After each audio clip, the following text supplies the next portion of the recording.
My best friend is deeply sad about my inability to cherish marriage because I am divorced, and insulted me by siding with my abusive ex-mother-in-law. I went to my best friend's husband's birthday party on the 24th and met my ex there, for the first time since our divorce. Apparently he is one of my BFF husband's co-workers. He didn't know that I would be there and was as surprised as I was. We made some small talk and then I hopped over to chat with another friend. During the evening, we bumped into each other a couple of times. He made some jokes, but most of the time I tried to avoid him. Yesterday my best friend sent me a screenshot in which my ex asked her husband for my number because he wanted to ask me out. The thing is, nobody in this city knows that we were once married. When I moved here 5 years ago from the other side of the country, I never mentioned my divorce. He didn't either. So now my friend and her husband want to hook us up because you seem to have such great chemistry at the party. The other thing is that I never realized how much I missed him until he entered the room. Our relationship was a mistake. We got married because we were the only unmarried couple in our social circle, and everybody else was already having babies. The divorce was inevitable. Our communication was rubbish. I wanted kids, but he didn't. His mom was meddling, and he didn't stand up to her. At the same time we were really good friends and meeting him again made me more than happy. But I had a chat with my cousin and her husband,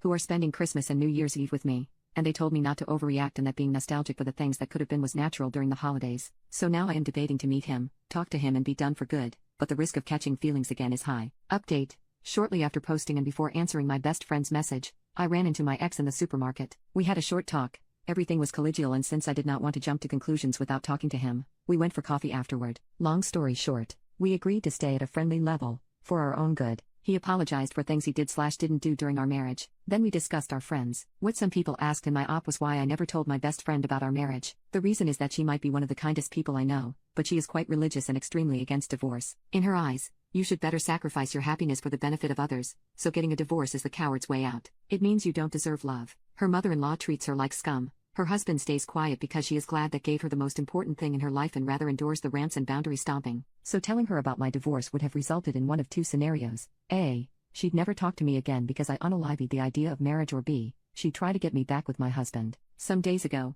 one of these scenarios happened. I told her before that I was not interested in giving X my number because I was not looking for a relationship. She accepted that and invited me to brunch the next Saturday. Sunday came and my ex called me to ask whether I was going to boyfriend's brunch. He got an invitation, so we were both there, sitting next to each other. Boyfriend and her husband were trying their very best to get us interested in each other. It was like in a very bad movie, like that scene in When Harry Met Sally when they go on a double date. Subtle remarks and the things we have in common, hints in compatibility, badly masked comments on my unsuccessful love life. Until boyfriend's husband says, as far as I know, she would probably make a great wife. My mom likes her, and boyfriend's mom loves her. She's every mother's dream. And ex says, well, my mother used to call her that woman and told me all her shortcomings until I believed them. Actually, she even admitted to hating her, but in hindsight, she really was a great wife. Ex and I look at each other and burst out in laughter, probably due to the pressure and the extreme awkwardness of the situation. Boyfriend and husband join in. For a moment, they believe ex made a joke. Then best friend says, we are so sorry for pressuring you. It's just that we like you both and think you'd make a great couple.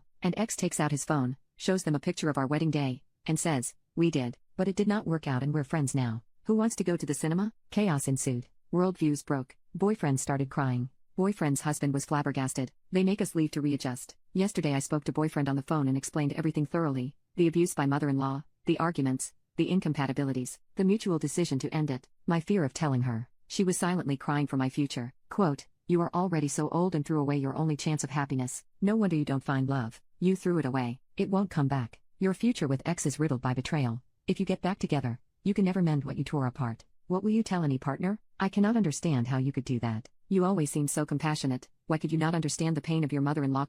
She lost her son to you. You did not respect her wishes and did not listen to her. I'm sure she loved you like a daughter, but you were not ready. That's when I said goodbye, had to go, see you, and questioned my 5-year friendship. I talked to my mom, to my cousin, and even to my ex. They all recommend that I should give boyfriend some space. I feel worse than after my last breakup. Update. Regarding her possible frustration/projection, I really acted as her therapist for the whole 5 years of our friendship and realize now how codependent and slightly toxic this relationship was. This is something I have to get over, and though I'm a rather introverted social mess, I really need to look out for new friends who are not as prejudiced. I told one of my colleagues the Cliff's Notes version of the conflict, and she divorced and remarried, told me to join her feminist knitting and sewing group. Yay, that's the first step. Ex has a similar problem now. My friend's husband told their mutual friend group that ex had loose morals and might be a bad influence. Because this is kindergarten, some of them blocked ex on social media, some asked him what crime he committed, and only one told him that a boyfriend's husband is extremely overreacting and B, he still wants to hang out with ex no matter what. So we're now in the same find friends boat. My friend's husband asked his boss this morning if he could arrange it so that he did not have to share an office with ex anymore. So yeah,